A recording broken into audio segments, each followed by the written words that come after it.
My name is Elanina Brooks, and I am 29 years old now. When I was 11, my parents decided I was the wrong twin to keep. They didn't say it directly at first. They used soft phrases like special placement, better environment, and emotional support. But I understood the truth the moment they put my suitcase down at the front desk of a children's home. While my twin sister stayed in the back seat of our car, she was the perfect one, the gifted one, the daughter they proudly showed off at school events and parent meetings. I was the quiet one, the one who struggled with tests, doodled in the margins, and never fit their idea of success. That day, my father looked at me like I was a mistake he wanted to fix. My mother couldn't even look at me. I kept hoping one of them would turn around and bring me back. They never did. Years passed. I stopped being the child they left behind and became someone they didn't recognize at all. Then one day, everything changed. I appeared on national television. I was smiling under bright studio lights, being praised for the life I had built on my own. The same people who once gave up on me suddenly saw me again, and suddenly they wanted back into my life. They acted like they had always loved me, like they had always believed in me, like they had never left me behind. So I did something they didn't expect. I invited them to dinner. I told them I wanted them to meet my real family. The night they arrived, they walked into my home with forced smiles and careful confidence. But the moment they saw who had raised me and stood by me on all these years, everything on their faces changed. That was the moment I knew the past had finally caught up with them.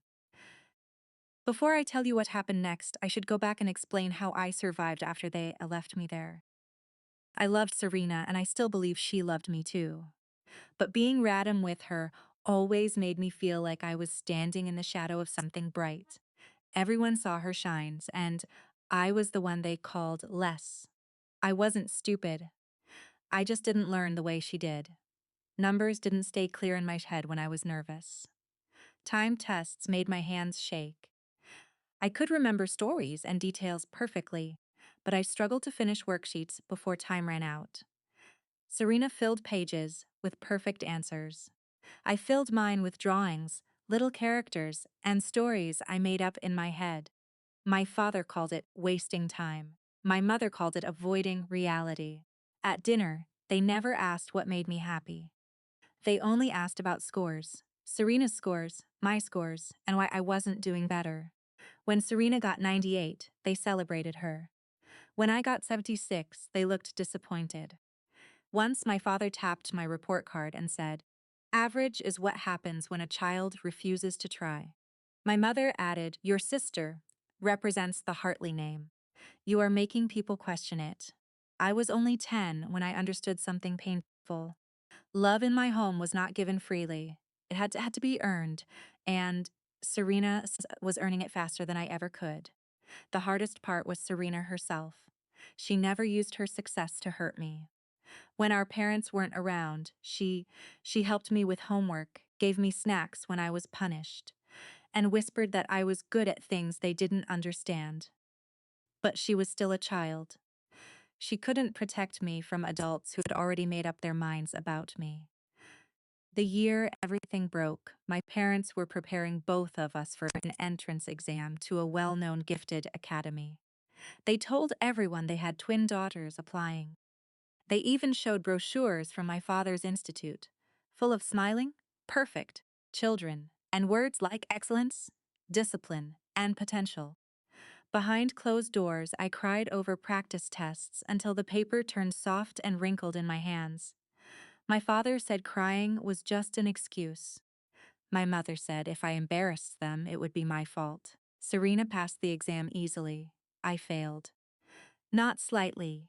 Badly enough that the school gently suggested I might do better in a different environment, with less pressure and more support. My parents didn't hear support. They only heard failure. For 2 days, the house barely spoke to me. Then, one night after dinner, my mother told me to pack a small bag. She said they had found a place that could handle a child like me. I thought it was tutoring. I thought they were finally trying to help. The next morning, they drove me across the bay to a children's residence in Oakland called Harbor House. It wasn't exactly an orphanage, but to an 11-year-old watching her parents sign papers at a front desk, it felt like one. My father told the staff I was difficult, unstable, and impossible to manage. My mother said they had tried everything, and I just stood there, hoping someone would tell me, this was still fixable. I stood there with my backpack pressed tightly against my chest, trying to explain that I wasn't bad, I was just scared. But no one really listened. My parents told the staff this was temporary, a short-term solution. But when they said it, they didn't even look at me properly anymore. It was like I had already been filed away in their minds. Serena wasn't allowed to come inside. I saw her through the car window, her face pale, tears running down her cheeks. One hand was pressed against the glass like she was trying to hold on to me through it. I ran after them when they turned to leave. A staff member gently held me back as I screamed for my mother. I kept calling her name until my throat hurt. She never turned around. My father opened the car door for a moment, hesitated, then said, "Your sister has a future. You need people trained to handle children like you." Then they left, just like that. For the first week, I slept with my shoes on because some part of me believed they might come back in the middle of the night and take me home like it had never happened. Every day, I wrote letters. I said I was sorry for my grades. I said I would stop drawing. I said I would do better, be better, become the child they wanted if they just gave me one more chance. No one replied. The first letter that came back was unopened, marked with a red stamp across the envelope. That was the moment I understood something I couldn't accept before. I hadn't been sent away to be helped. I had been removed so their life could look perfect again. Harbor House wasn't cruel, but it was lonely in a way I didn't know existed. There were kids there who had lost parents, kids whose parents were in jail, kids whose homes were unsafe, and kids like me, children who still had families somewhere, but had been treated like something inconvenient. After a while, I stopped saying my last name. Hartley meant something in that part of California. My parents' institute was known. Sometimes staff would recognize it. Sometimes they would look at me differently after they heard it. I could see the question in their eyes. How do people who teach others about raising children abandon their own? I asked myself that same question every night. At first, I waited for my parents. Then I waited for Serena. Then I stopped waiting for anyone at all. Months later, Serena managed to send me a birthday card through a school counselor. Inside was a small drawing of 2 stars, and underneath it she had written, "I am still your twin." I filed in that card again and again until the paper almost tore, because it was the only proof that my old life hadn't completely erased me. My parents were invited to meetings about bringing me home. They missed the first one because of a conference. They missed the second because Serena had an academic event. By the third, their message was short and distant. They wrote that I was adjusting better away from home and that I should stay in specialized care. That was the moment I stopped believing I was something they planned to come back for. Specialized care sounded cleaner than abandonment. Adults have a way of choosing words that make the worst things sound responsible. After that, I got quieter. I stopped asking when I could go home. I stopped asking anything at all.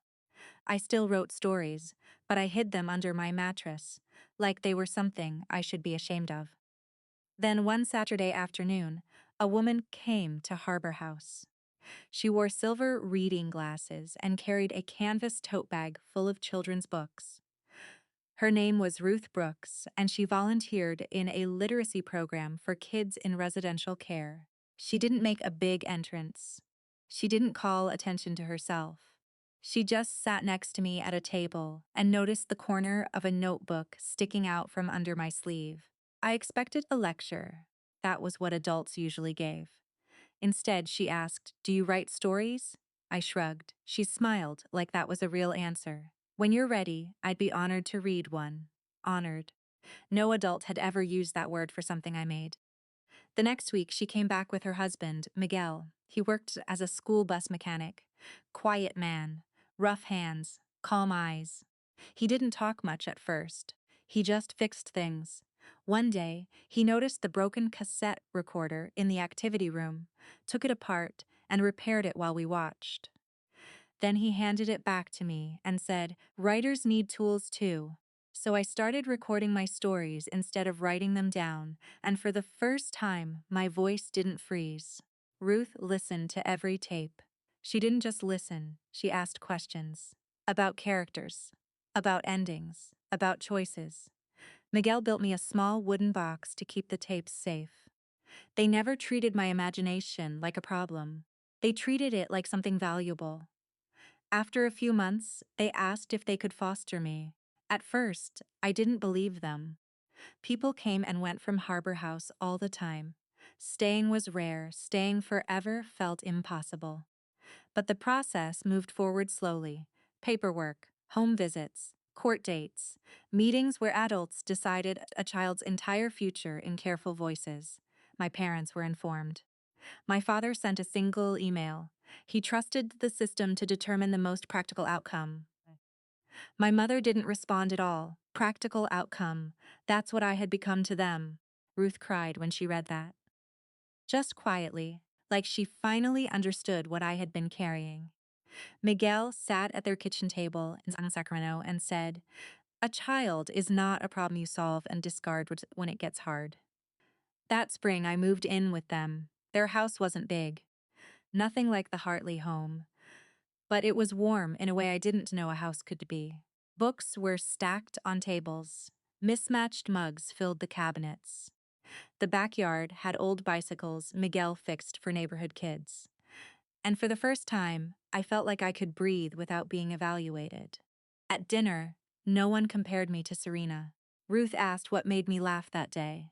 Miguel asked if I wanted more rice. When I brought home a B-, I waited for disappointment. Instead, Ruth put it on the fridge. My teacher had written, "Strong improvement." I stood there staring at that fridge for a long time, trying not to cry. Eventually, my parents signed away their rights. No letter, no goodbye. Just legal documents handled through lawyers. On the day the adoption became final, Ruth and Miguel asked if I wanted a new name. I chose Brooks, not because I was forgetting where I came from, but because I finally wanted to belong somewhere. That night, Miguel fixed the cassette recorder again when it jammed. Ruth gave me a blank notebook with my new name written inside. Elena Brooks. For the first time, my name didn't feel like a mistake waiting to be corrected. It felt like a beginning. Healing didn't happen quickly. It never does. Even in a safe home, the old voices stayed for a long time. My father's words still echoed in my head when I failed at something. And, every time Serena's name appeared in achievements or scholarships, something in me still tightened even though I loved her and knew she had never been the cause of my pain. Ruth told me something I never forgot. Trauma doesn't vanish just because life gets better. Miguel said broken things can be repaired, but only if you stop pretending they were never broken in the first place. In high school, I joined the student radio club. Speaking into a microphone felt easier than speaking in front of people. I started recording stories for kids at the library where Ruth worked. Some of them struggled with reading. Some had ADHD. Some were learning English. Some just believed they weren't smart because adults had told them they weren't. I knew that feeling too well, so I changed how stories worked. I added sound, movement, choices. I turned lessons into games. I turned vocabulary into scenes. I turned fear into curiosity. And slowly, I watched something I had once lost in myself begin to appear in them too. Attention, confidence, possibility. That became the center of my life. I went to college in Washington State to study child development, communication, and instructional design. I was never the student who got perfect grades in every class, but I became the one professors remembered. I could take complicated ideas and explain them in a way that actually made sense to people. During college, I also slowly reconnected with Serena. Once she turned 18, she didn't have to hide contact anymore. She reached out more often, and every message carried the same weight. Apology after apology. She kept saying she was sorry for not stopping what happened, but I told her the truth. She had been a child too. The responsibility belonged to the adults who chose image over love. Serena had grown into exactly what everyone expected of her: brilliant, focused, successful in biomedical data science. From the outside, she looked like she had everything. But when we talked, I could hear something else underneath it: tiredness, pressure. Like being the perfect one hadn't made her free, it had just made her responsible for never falling apart. Around that time, I met Caleb Reed. He was a speech-language therapy student I met through a campus volunteer program. Caleb was patient, but not fragile, honest, but never harsh. He understood children who struggled to communicate in traditional ways, and he never treated my past like something to feel sorry for. He didn't look at me like a broken story. He looked at me like a whole person who had lived through something difficult. After graduation, we got married in a small ceremony in Ruth and Miguel's backyard. Serena came. She cried during the vows and stood beside me the entire time. Our parents weren't invited. They didn't even know it happened. Caleb and I moved to Seattle. There, I started running workshops for children who had been labeled slow, difficult, distracted, or average. I called it bright learning, because that was the point. Building something that helped children learn and in the way their minds naturally worked instead of forcing them into one narrow shape. At first, we had almost nothing. No office, no funding, no polished system. We worked out of public library rooms. We used donated materials and secondhand supplies. I drew lesson tools by hand. Ruth helped design reading circles. Miguel drove boxes of books and used equipment up from Sacramento more than once without being asked. Caleb worked directly with children who struggled with speech, processing, or instructions. And I turned lessons into stories, not worksheets, not tests. Stories, and the children responded immediately. For the first time, I wasn't trying to prove I was smart enough to belong somewhere. I was building a place where that question didn't matter at all. One little boy with dyslexia read his first full paragraph into a microphone and then asked if he could send the recording to his grandmother. His mother broke down, crying so hard she had to sit in a chair just to breathe. A short clip of it was posted online. None of us thought much of it at first, but it spread faster than we expected. Far beyond our small rooms in the library, then came a call from a local news station, then a podcast about education, then a foundation offering funding. Within 3 years, Brightbridge was no longer just an idea. It had become a real organization. We had staff, school partnerships, scholarships, and a waiting list of children who needed support. We still couldn't always give fast enough. I should have felt only proud. But success does something complicated when the people who once discarded you are still alive, somewhere, pretending they made the right decision. Then came the morning everything shifted again. I was invited onto a national program called American Morning Desk to receive the National Education Innovation Award. When the host asked what inspired my work, I didn't mention my parents. I didn't accuse them. I didn't turn it into a performance of anger. I simply said, I was once told I wasn't worth investing in. Then I met people who showed me that every child learns differently, and every child deserves someone who stays. The camera cut to Ruth and Miguel in the audience. Ruth was crying openly. Miguel was trying to hold it together and failing quietly. Caleb was holding my hand. Across the country, people saw me smiling under studio lights. And somewhere in California, my biological parents saw it too. For 18 years, they hadn't needed me. But the moment the world called me successful, they remembered I existed. 3 days later, my phone lit up with a message from them. I was in my office, reviewing scholarship applications when I saw their names again. They said they had seen me on television, that I looked beautiful, that they were proud of the woman I had become, that enough time had passed for us to reconnect as a family. I read it twice. I was waiting for the apology. It never came. No mention of Harbor House, no mention of the meetings they skipped, no mention of the letters returned unopened, no mention of the words that had followed me for half my life. Your sister has a future. They wrote as if I had simply drifted away and now returned, as if I had not been removed. My first instinct was to delete it. Instead, I called Serena. She picked it up immediately. They messaged you, didn't they? She said. That's when I learned what was really happening. Hartley Gifted Institute was under pressure. Parents were starting to question their methods.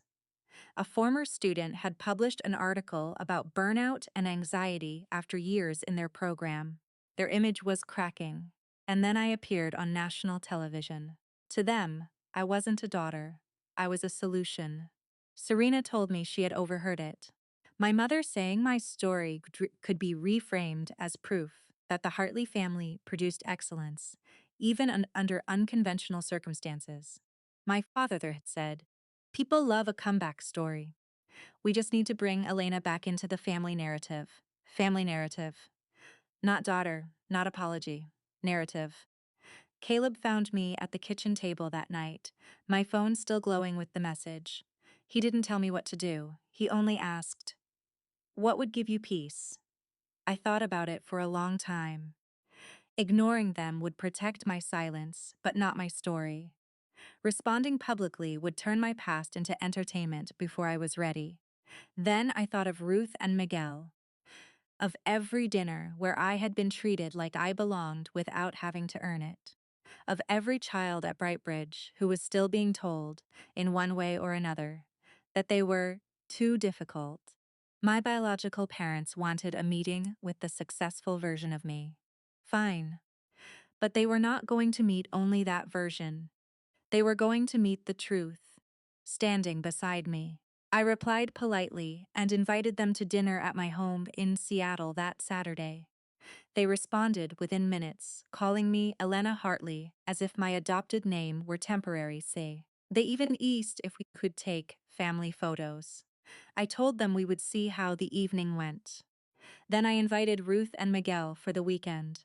I told Caleb everything. Serena said she would come too. If they try to rewrite it, she said, I want to be in the room. All week, I prepared quietly, not for revenge, for clarity. I gathered my adoption papers, Ruth's first notebook to me. The old cassette recorder Miguel had fixed years ago. Caleb edited a short video of Brightbridge. Children reading aloud, story circles, small victories that looked ordinary until you knew what they meant. On Saturday, my parents arrived first. Expensive flowers, a bottle of wine, smiles carefully practiced. My mother hugged me like someone performing for an audience. My father looked around my home and said, "You've done very well for yourself." For yourself, like none of it had ever been built with anyone else.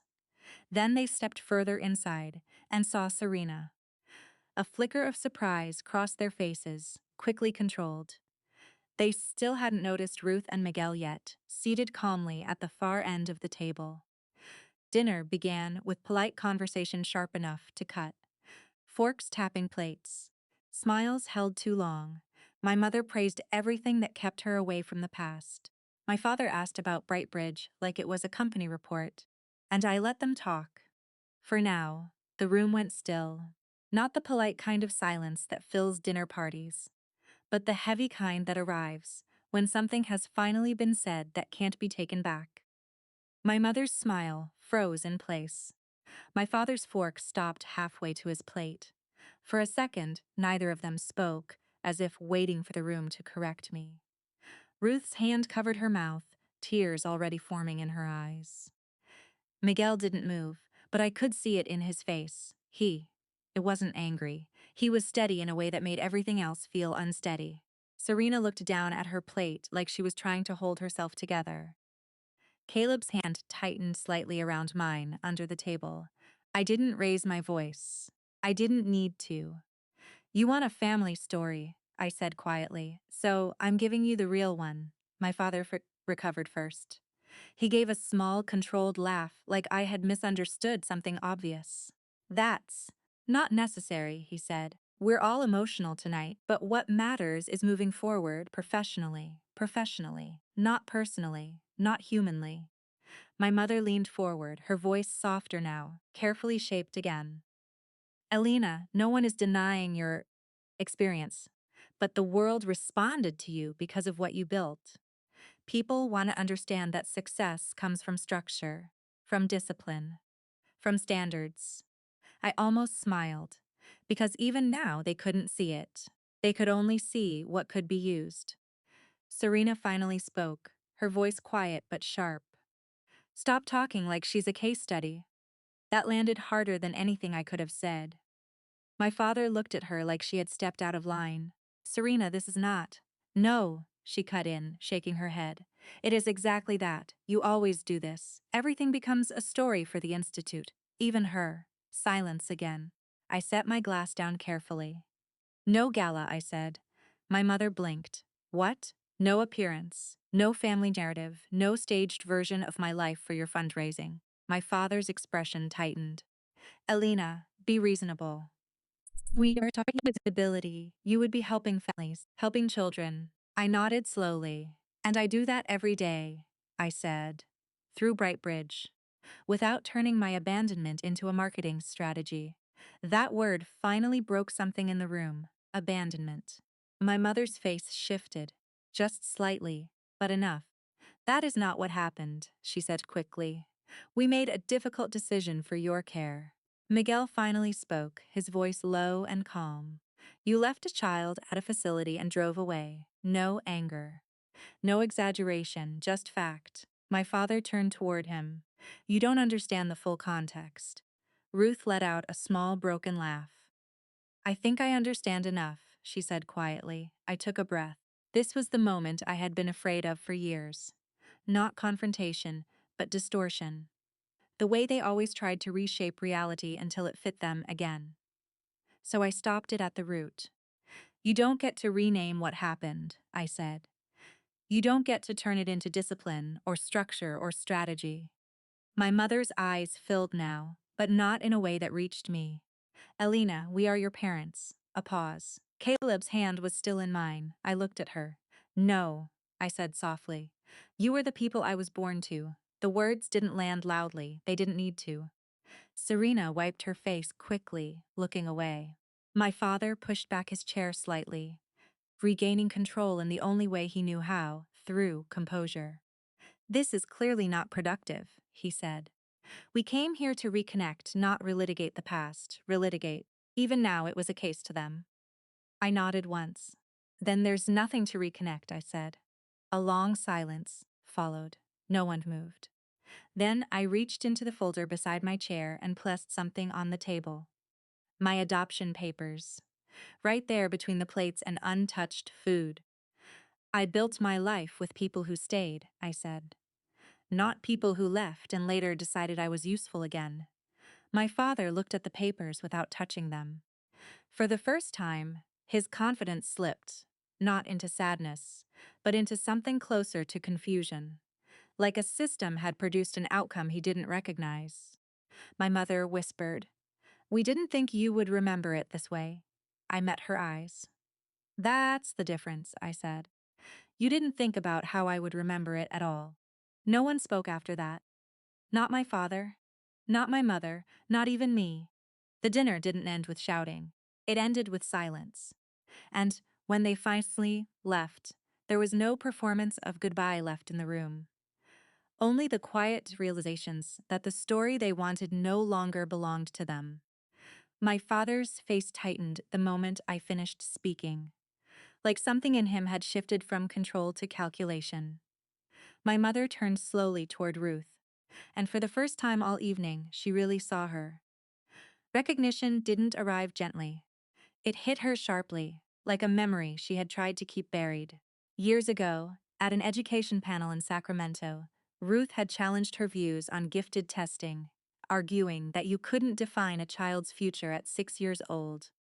My mother had laughed at her afterward, called her a sentimental librarian, someone who confused kindness with expertise.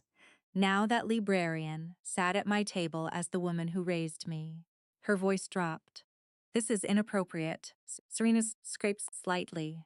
"No," she said, her voice shaking now. "What you did was inappropriate." My father pushed back slightly from the table, trying to reclaim authority. "We made difficult decisions," he said sharply. "You were unstable. We were advised." I opened the folder beside my plate and slid one printed email forward. No drama, no shaking hands, just truth placed on wood. My father's words stared back at him. "Serena is the child we can still invest in. Elena needs a different environment." The color drained from his face. My mother stared at it like it didn't belong to her life. "I was a child," I said quietly. "Not an investment, not a problem to manage. Not something you could relocate when I stopped being convenient." Caleb pressed play on the video. The room filled with sound. Children reading into microphones, laughing when they got words right, trying again when they didn't. Ruth sitting beside a boy who had never finished a paragraph before. Miguel carrying boxes of books through school hallways. Me, younger, standing in front of a group of parents, saying, "No child is average when someone takes the time to understand how they learn." The video ended.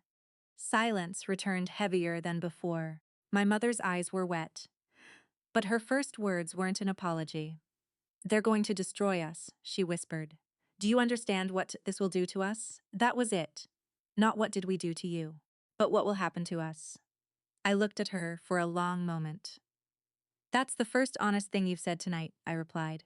No one spoke after that. They left before dessert. My father's voice was cold as he stood. "You will regret humiliating us." My mother didn't look at me when she spoke. "They've turned you against your real family." Miguel finally stood, steady and calm. "Real family," he said, "doesn't abandon a child and come back only when there's applause." My parents had no response to that. They walked out with the flowers still untouched on the table, like even they had become part of a performance that failed. For one night, I thought it might finally be over. That maybe truth, once spoken clearly enough, would settle things. I was wrong. The next morning, Hartley Gifted Institute released a public statement, a long one, carefully written, polished. They said their estranged daughter had invited them to dinner, only to publicly humiliate them. They described themselves as devoted parents who had made difficult but necessary choices during a challenging period. They said they had always hoped for reconciliation. And they said I had been influenced by people who wanted to separate me from my biological family. They did not mention Harbor House. They did not mention missed meetings. They did not mention the email that reduced me to an investment decision. They did not mention that they only reappeared after television made me visible again. And they certainly did not mention that I had built everything they were now indirectly trying to claim. Then they made their biggest mistake. They tagged the television network, education reporters, and sponsors connected to Brightbridge in their public post. They thought pressure would make me delete everything. Maybe it would have worked when I was 11. But I was not 11 anymore. I waited an hour. Then I called Ruth, Miguel, Caleb, and Serena. After that, I wrote my response. It was short, calm, fully documented. No anger, no insults, no exaggeration. Just truth. I wrote that I had been placed at Harbor House at 11 years old after failing to meet my parents' academic expectations.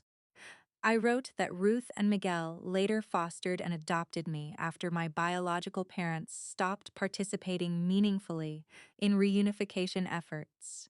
I wrote that I respected every child's right to privacy, but I would not allow adults who abandoned a child to publicly rewrite what happened. And then I wrote one sentence that spread faster than anything else. I was not raised by high standards. I was rescued by consistent love. Serena shared it, And she added her own statement. She wrote that she had been the successful twin, that she had benefited from the same system that harmed me, and that silence had protected the wrong people for too long. That mattered more than anything my parents could say in response. Because Sarah was not an outsider, she was their proof, and now even she refused to perform for them. The reaction came fast. Parents who had once enrolled their children in Hartley Gifted Institute began asking questions. Former students started sharing their own stories: panic attacks, burnout, pressure, and being treated like projects instead of children. One sponsor pulled out of the gala, then another. A private school canceled my mother's speaking invitation on resilience. My father stepped down from an advisory board after journalists got asking Anne how a man who taught parents about child development could justify permanently giving up one of his own daughters for underperformance. They were not destroyed by lies. They were exposed by the truth they had spent years carefully polishing. A week later, my father messaged me again. It wasn't an apology. It was a demand. He said I had damaged the family name and should remove my post. My mother wrote separately. She said she hoped I was satisfied.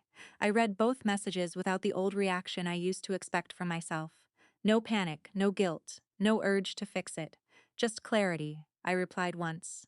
I hope one day you understand that children are not investments. They are people. Then I blocked them. Serena blocked them a month later. Not because I asked her to. Because she was tired of being loved only when she performed correctly. She told me something I never forgot. They called me the smart twin my whole life. But they never taught me how to be happy. That was when it became clear. We hadn't grown up in the same house in the way people assume. We had lived in different versions of the same system. Mine was rejection, hers was pressure, but both were shaped by the same belief: that love had to be earned and children had to justify their place in it. Neither of it was love. What my parents called care was control wrapped in expectations. What they called discipline was fear dressed up as ambition. And what they called family only existed when I performed the version of myself that made them look good. Brightbridge grew after the truth came out. More people reached out. More schools asked for help. More funding offers came in than we could have imagined when we were working out of borrowed library rooms. But I made a decision early on.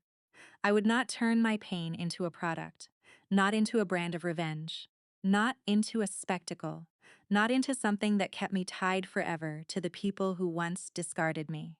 Instead, Ruth, Miguel, Caleb, Serena, and I created something different. We called it the No Child is Average Fund. It supported public libraries, foster youth programs, and learning tools for children who had been labeled too slow, too distracted, too emotional, or simply not gifted enough. At our first fundraiser, Miguel showed up in the same worn work jacket he had always had. He didn't try to look important. He never did. When I stood on stage and thanked him, and Ruth, he just shook his head and said quietly, "We didn't raise a genius. We raised a child." That was enough. And somehow, that meant more than any award I had ever received, because that was the point. A child's value was never meant to be measured in scores, rankings, or how proudly adults could present them to the world. Real education isn't about forcing every child into the same definition of success. It's about patience, understanding, and giving each mind the space to open in its own way. And real family isn't defined by blood or name or approval. It's defined by presence, by the people who stay when things are hard, who listen when your voice shakes, who believe in you before the world has decided you are worth believing in. My biological parents came back when I became visible. My real family stayed when I had nothing to offer but a suitcase, a broken heart, and a notebook full of stories no one else cared about yet. And that is why, when people ask me if I got revenge, I always say the same thing. My revenge was not destroying them. It was becoming a story they could no longer control. And more importantly than that, it was building a life where I was never measured that way again.